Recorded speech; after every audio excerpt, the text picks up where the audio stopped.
nouvelle vidéo. Donc on se retrouve pour que je vous parle un petit peu de mon retour en France. Je vous avais dit que je ferais cette vidéo, donc voilà, on y est. Donc je vais diviser cette vidéo en 3 parties. La première partie, c'est comment s'est passé un petit peu mon retour en France.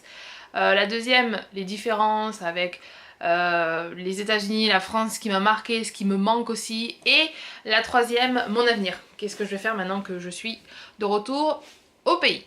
Donc pour vous resituer un petit peu, donc j'ai été au pair pendant presque 2 ans aux États-Unis. Je suis rentrée en juillet 2017, début juillet.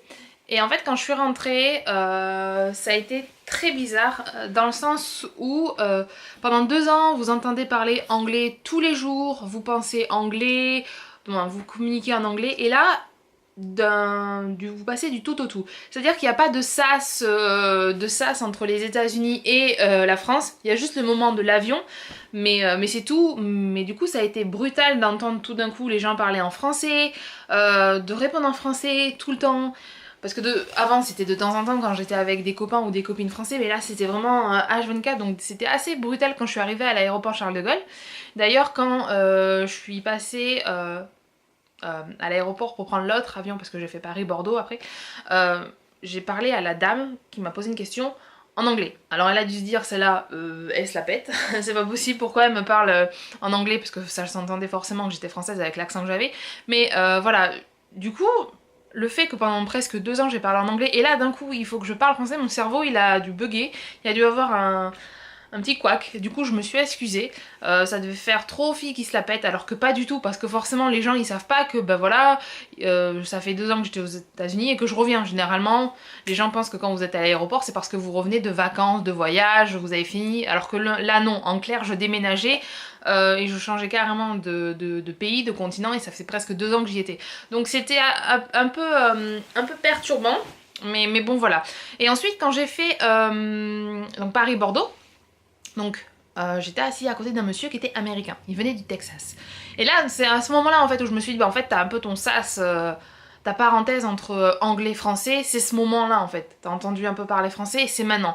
Parce qu'en fait avec ce monsieur j'ai parlé en anglais pendant 1 heure et ça m'a fait du bien parce que j'étais triste de quitter les États-Unis et ça m'a fait du bien de me dire ah bah, c'est super, même en France je vais pouvoir continuer à parler en anglais, donc j'étais très contente. Quand je suis revenue ensuite chez mes parents, parce que j'ai dû revenir chez mes parents parce que financièrement c'était pas possible d'avoir un appartement directement.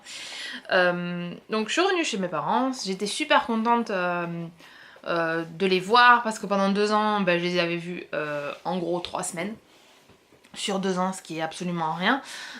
Donc très contente aussi de manger parce que ça c'est la chose qui m'a le plus manqué quand j'étais aux États-Unis, c'est la nourriture française, donc tout ce qui est charcuterie, fromage, pain, viennoiserie. Oh mon dieu, qu'est-ce que ça m'a manqué. Donc j'ai fait une raclette en plein mois de juillet, tellement que j'ai saoulé ma mère pour en faire une, mais j'ai adoré, franchement.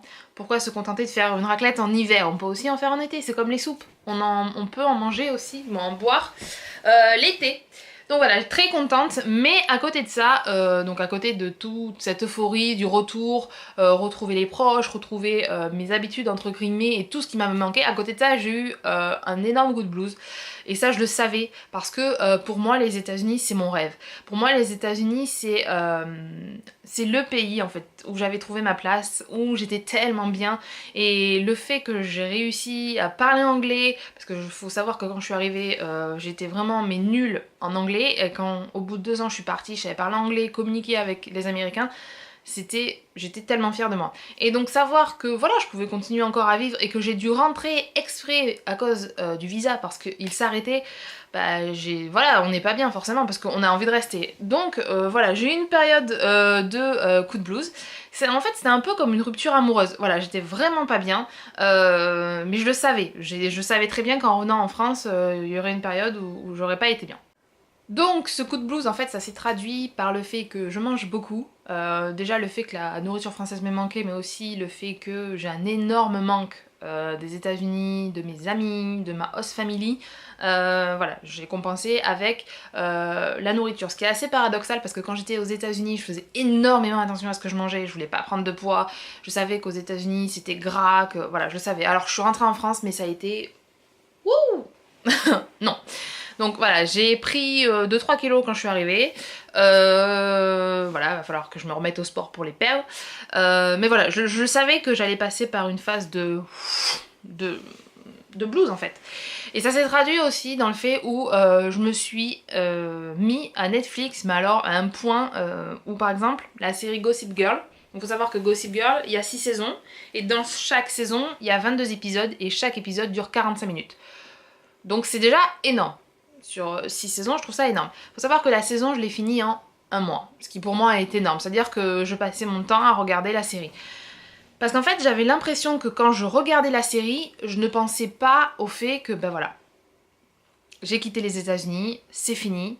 Je me concentrais vraiment sur autre chose, sur la vie des personnages, de Blair Waldorf, voilà, de Chuck Bass. Je me concentrais vraiment sur leur vie. Mais ma vie, je l'oubliais en fait. J'avais l'impression de me dire, bon bah c'est pas grave, je regarde Netflix et je pense pas à ma vie. C'est comme si j'avais envie d'échapper à la réalité du fait que j'avais quitté les États-Unis. Et ça a duré un gros mois et demi parce qu'après je me suis mis à Vampire Diaries. Donc voilà. Ensuite je me suis mis à Vampire Diaries où il y a 8 saisons. Bon là ça m'a pris plus de temps. Mais et j'ai commencé à me dire, bon Marina, il faut que tu te bouges là. Tu vas pas rester comme ça dans ta chambre à faire ça tout le temps. Donc voilà, je savais que de toute façon j'allais passer par cette phase où dès qu'on voit quelque chose à la télé, des États-Unis, on a le blues, dès qu'on voit des trucs comme ça, des tableaux nous rappelant les États-Unis, on a le cafard. Dès que les gens nous demandent alors les États-Unis c'était comment, non, tu veux vraiment que je t'en parle? Voilà, donc je suis vraiment passée par le coup de blues. Et je pense que toutes les opères ou toutes les personnes qui ont voyagé pendant longtemps aux États-Unis ou peu importe le pays, si vous avez vraiment aimé ce pays, si ce pays c'était votre rêve, je pense que quand vous rentrez, vous avez eu exactement la même chose. C'est-à-dire comme un sentiment de manque, d'abandon, comme une rupture amoureuse. Et en fait, il faut trouver des nouveaux objectifs. Et moi, mon nouvel objectif, c'était de trouver du travail. Parce que je me suis dit, ben, je vais pas rester ici à rien faire. Non, c'est bon. Voilà. Donc j'ai commencé à chercher du travail, mais ça je vous en parlerai dans la troisième partie de la vidéo. Donc voilà, je me suis réfugiée dans Netflix et dans la bouffe clairement, mais ça n'a pas duré longtemps. De toute façon, il faut vous dire que si ça vous arrive, si vous allez rentrer en France et que vous êtes au pair, que vous regardez cette vidéo, ça va durer quelques semaines.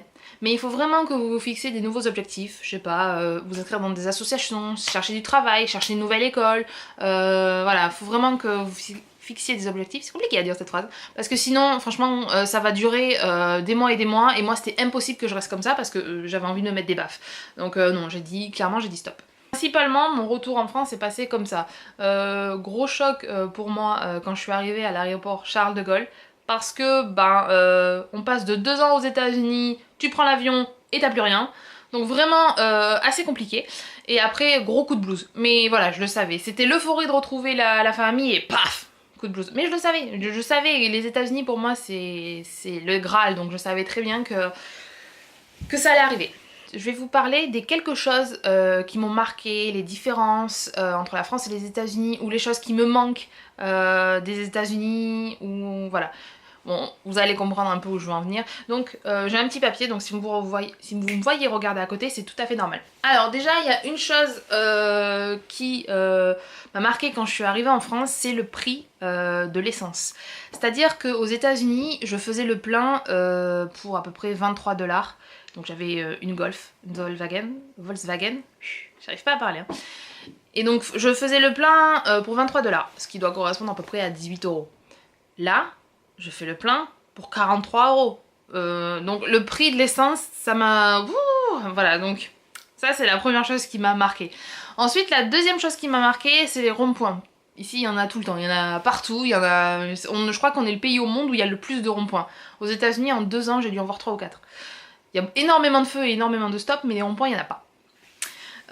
Ensuite, ce qui me manque, parce que j'avais l'habitude, c'est Starbucks. Voilà, Starbucks aux États-Unis, il y en a partout, à chaque coin de rue. Surtout si vous allez à New York, à chaque corner, il y en a. Donc c'est fou. À Pittsburgh, j'en avais un à 10 minutes de chez moi parce qu'il y en avait un dans un supermarché. Donc voilà. Ici, le plus près, il est à 1h30, c'est l'aéroport de Bordeaux. Sauf que je vais pas faire 1h30 pour aller chercher un Starbucks et boire mon chai tea latte. Bon, autant que je le fasse moi-même. Donc ouais, le Starbucks me manque parce qu'en fait j'avais pris mes habitudes de prendre ma cup et puis de boire ma boisson chaude. Ensuite, il y a un truc qui ne me manque absolument pas par contre, cette fois, c'est qu'aux États-Unis quand vous regardez la télé, donc généralement les chaînes généralistes, un peu comme nous, de la 1 à la 6, il y a de la pub, mais sans vous mentir, toutes les 5 minutes. Mais toutes les 5 minutes, ils coupent le programme. Ce qui fait que quand moi je regardais une série, ben, je la regardais plus en fait. Parce que un épisode qui dure 40 minutes ou 20 minutes, là-bas il dure 1 heure. Toutes les 5 minutes. Alors quand je suis arrivée en France et que j'ai vu que la coupure pub c'était à peu près tous les quarts d'heure, tous les 20 minutes, mais j'étais tellement contente, je me suis dit, oh mais c'est trop bien, je peux enfin rentrer dans l'intrigue, enfin m'y mettre. Non mais parce qu'aux États-Unis ça c'est un truc, ça m'a énervé, c'est pour ça d'ailleurs qu'à la fin je me suis mis à Netflix parce que c'était impossible. Un truc où j'avais plus l'habitude et qui m'a fait bizarre, c'est les jetons dans les caddies. Ou les chariots, je sais pas trop comment vous appelez ça. Donc voilà, ça m'a fait bizarre de mettre un jeton dans le caddie et aussi d'aller le ranger à une place, là où on range les caddies. Aux États-Unis, on peut le laisser comme ça sur le parking et puis après il y a quelqu'un qui va le ranger là où il doit être.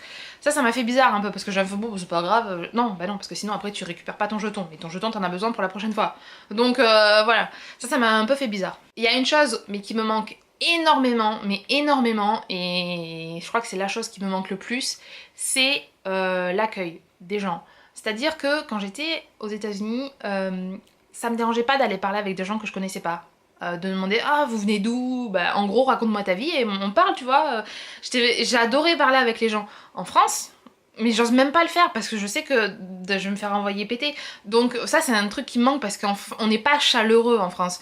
On n'a pas envie d'aller vers les autres ou... Bon, les gens ils font froid je trouve. Du coup ça donne pas envie d'aller vers les autres. Et ça c'est un truc, ça me manque énormément parce qu'aux États-Unis ils sont tellement chaleureux, ils sont tellement accueillants que ils vont te répondre sans problème. Ensuite, je sais pas trop à combien on en est là, il y a une chose qui manque énormément aussi, c'est de pas parler tous les jours avec ma host family. Parce qu'en fait pendant 1 an ou 2, tout dépend de combien de temps vous êtes resté avec votre famille, vous êtes chez eux, vous faites partie de la famille, ou si vous faites pas partie de la famille, vous vivez quand même avec eux, voilà, vous vous occupez des enfants, donc vous êtes quand même un membre de la famille. Et du jour au lendemain, donc vous prenez l'avion et vous avez moins de nouvelles, ce qui est normal puisque chacun a sa vie. Et ça me manque en fait. Ça me manque parce que d'un côté, pendant presque 1 an, voire 2, vous avez fait partie de la famille et après, ben voilà. Donc moi j'ai des nouvelles de ma host family, c'est pas le souci, c'est pas le problème. De toute façon je pense que j'en aurai toujours, j'espère. Mais voilà, le fait de pas parler tous les jours avec eux en anglais, de pas savoir ce qu'ils vont faire ce soir. Enfin moi j'aime bien savoir ce que font les gens que j'aime. Et donc du coup ouais, ça me manque énormément. Ensuite, un truc qui me fait bizarre aussi, c'est que les pharmacies en France, c'est vraiment les pharmacies pour les médicaments ou les produits pour le corps, pour la tête, le visage. Ça me manque en fait, parce que aux États-Unis, c'était un peu les Carrefour City, les pharmacies, c'était un peu les Intermarché Express ou quoi. Alors que par exemple, si on avait besoin, je sais pas, d'un paquet de céréales, on allait à la pharmacie. En France, c'est impensable impensable. Donc ça me fait bizarre en fait. La première fois que je suis rentrée dans une pharmacie en France, je me suis dit, mais je suis vraiment en France en fait. Parce que aux États-Unis, il y a vraiment, dans la pharmacie, il y a vraiment le coin pharmacie, médicaments, mais c'est une toute petite partie. C'est tellement grand. C'est voilà. Cool aussi, depuis que je suis revenue ici, c'est que quand je commande de l'alcool ou quand je rentre dans un bar, on ne me contrôle plus ma carte d'identité. Maintenant, ils savent que j'ai plus de 18 ans ici ou plus de 21 ans. Parce qu'aux États-Unis, c'était à chaque fois que je rentrais dans un bar. Là, c'est cool. Plus besoin de la sortir. Ce qui est un peu bizarre, c'est qu'avant, du coup pendant 2 ans, ouais, je les ai pas enlevés. Je regardais la télé avec les sous-titres en anglais. Et là du coup, bah j'ai la télé en français. À part quand je regarde Netflix, c'est en anglais, sous-titres en anglais. Mais sinon oui, j'ai la télé en français, ce qui est un peu bizarre en fait. Parce que du coup, mon oreille s'est habituée à l'anglais. Et ça me fait énormément peur de perdre mon anglais. Voilà, c'est pour ça que je continue quand même à regarder Netflix en anglais, avec sous-titres anglais. Et des fois quand je parle, je me dis, attends, tu aurais dit ça comment en anglais? Pour pas perdre en fait, pour continuer toujours à avoir une espèce de dynamique. C'est pour ça que j'aimerais bien me trouver des amis américains ou anglais pour continuer à parler en anglais. Même si je perds, je me dis que si je continue à parler, ça reviendra. Ensuite, ce qui fait bizarre, surtout quand on est resté 2 ans comme moi je pense, voire plus même, c'est qu'on ne laisse plus de pourboires partout. Voilà, aux États-Unis clairement on laisse des pourboires partout, tout le temps.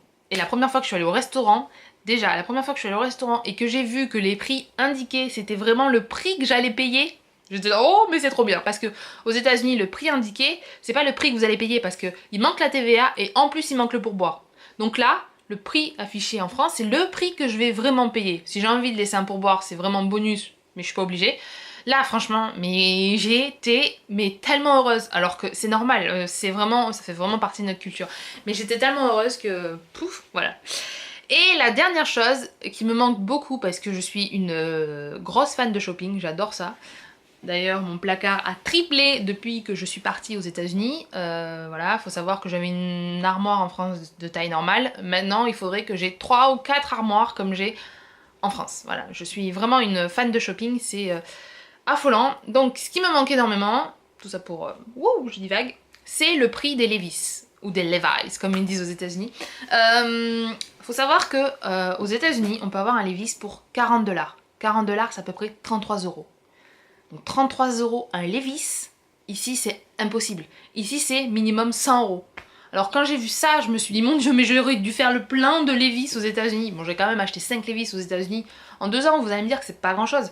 Mais comme je vous ai dit, je préférais mettre mon argent dans les voyages. Parce que j'ai énormément voyagé.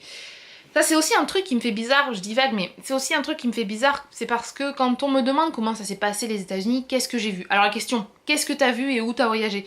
J'ai du mal à y répondre parce que j'ai pas envie que les gens pensent que je me la pète parce que j'ai fait plus d'une dizaine d'états, je crois que j'en ai fait 15 ou 14, j'ai fait 14 états, j'ai fait plus d'une vingtaine de villes aux États-Unis.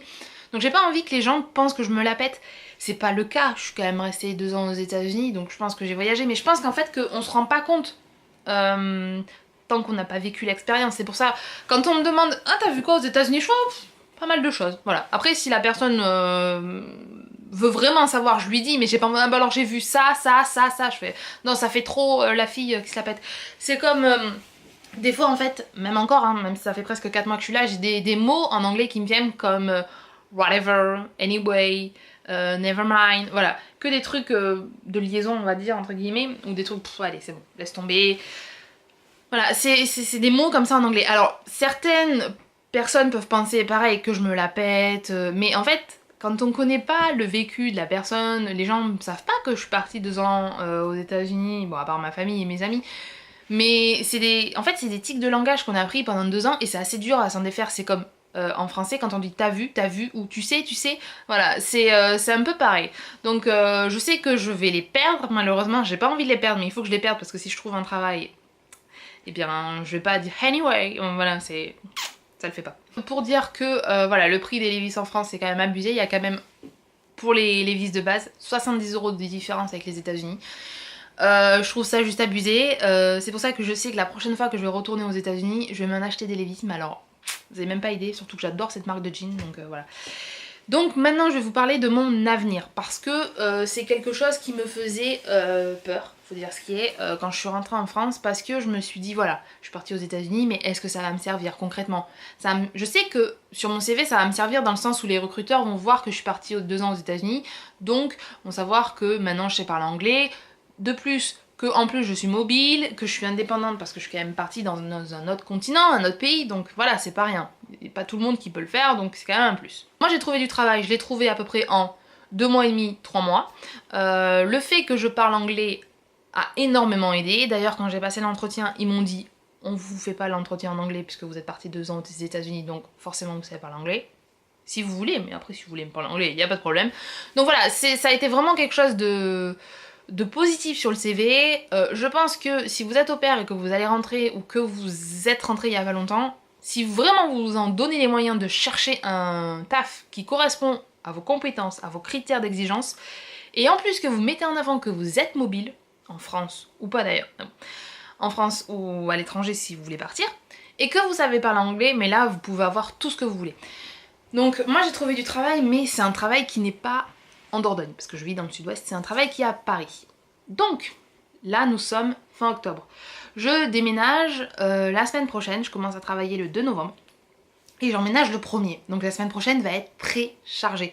Je sais pas si je vais pouvoir vlogger mon déménagement, je pense pas parce que ça va être un peu le bazar, et je veux me poser avant de vous vlogger quoi que ce soit dans mon nouvel appartement. Donc ça c'est quelque chose que je suis très contente en fait de le partager avec vous parce que... bah, voilà, je reste pas là, en fait, là où j'étais au début, c'est-à-dire dans cette espèce de bulle que je m'étais créée avec Netflix, le fait de pas penser, de tout le temps regarder des trucs en anglais. Voilà, j'ai avancé et ça en fait je trouve ça intéressant de vous le partager si vous êtes au pair ou si vous voulez devenir au pair et que vous posez des questions sur le retour. Je pense que c'est très intéressant de savoir que oui, on peut trouver du travail quand on rentre en France, mais il faut juste s'en donner les moyens et croire en soi. Croyez en vous, vous êtes capable d'y arriver. Moi franchement quand je suis arrivée en France, j'étais tellement pas bien que non, de toute manière je suis nulle, je trouverai jamais de travail, voilà. Et en fait une fois que je me suis dit bon allez c'est bon, je me suis mis une grande tarte dans la figure et voilà j'ai trouvé assez rapidement puisque j'ai passé l'entretien mi-septembre et ils m'ont donné la réponse il y a 2-3 semaines, voilà. Puisque j'ai trouvé mon appart la semaine dernière. Donc voilà, tout ça pour vous dire que bah écoutez je déménage à Paris. Qui du coup maintenant pour la chaîne, parce que la chaîne avant c'était ma vie aux États-Unis entre guillemets, les voyages aux États-Unis, la vie d'au pair. Mais maintenant cette chaîne, est-ce qu'elle a lieu d'être? Eh bien oui, elle a lieu d'être. Elle a lieu d'être parce que j'ai envie de vous faire partager ma vie d'après au pair, parce que je pense qu'il y a énormément d'au pairs qui se posent des questions, ou même voilà les abonnés de base on va dire, vous peut-être, qui vous posez des questions sur qu'est-ce que je vais devenir. Voilà, donc je pense que c'est super intéressant de voir l'évolution d'une au pair dans le sens, qu'est-ce qui se passe après? Ok, t'es parti 2 ans aux États-Unis ou 1 an, mais c'est super, mais est-ce que ça t'a servi à quelque chose? Est-ce que professionnellement tu vas évoluer? Comment ça va se passer? Donc déjà ça, je pense que ça peut être bien, et aussi et surtout, parce que il va y avoir d'autres voyages, et je veux les partager avec vous, voilà, hein, j'ai toujours partagé mes voyages avec vous, donc ça je vais continuer. Donc oui, cette chaîne va continuer. Elle sera plus tournée vers les États-Unis, mais ce sera tourné vers les voyages et la vie d'après au pair, comment ça se passe, voilà. Donc voilà, ma vidéo va s'arrêter ici. Voilà, la principale information à retenir, c'est que j'ai trouvé du travail, que je vais pas rester ici, que je vais déménager. Et voilà, pour Paris la semaine prochaine. Moi en tout cas, je vous dis à bientôt dans une prochaine vidéo à Paris. Bye.